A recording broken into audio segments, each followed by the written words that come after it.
Leviticus 2, verse 13. Every grain offering of yours, moreover, you shall season with salt, so that the salt of the covenant of your God shall not be lacking from your grain offering. With all of your offerings you shall offer salt. Now, what a strange thing. This is there's a couple of places where salt's mentioned, but all of a sudden, all of these offerings are mentioned, and all of a sudden, out of nowhere, it throws and it says, hey, this is what you will have as part of your offerings, and every single one of your offerings need to have salt.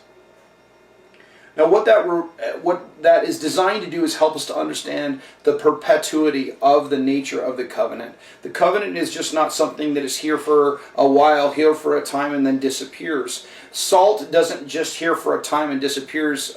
Salt is very unique in the sense that you can break it down, but it doesn't go anywhere. On a molecular level, it always continues to be salt. It's an element. And the idea of salt is that when you have meat that might decay, or you have something that might decompose, you would put salt into it because it was a preservative. And this is still used as a preservative all over the world today. And the idea behind this is that salt is what stops corruption from spreading.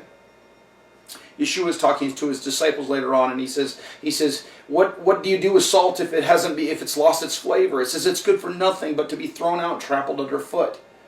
Is that where we're at? Is the body of Messiah? Is that we're good for nothing? We're no longer doing a good job of preserving, of stopping the corruption from coming in against our society, of stopping corruption from coming in, of stopping the decay from coming into the body of Messiah?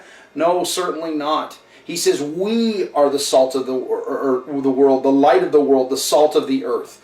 And what I find really compelling about this is that he says in every covenant, salt is supposed to be there. In every one of the offerings, salt is supposed to be there as part of that. And that shows us the eternal nature of the covenant. It is perpetual. It does not decay. It does not go away. It does not erode over time. Where we serve an eternal God, and because we serve an eternal God, He is faithful even while we are faithless.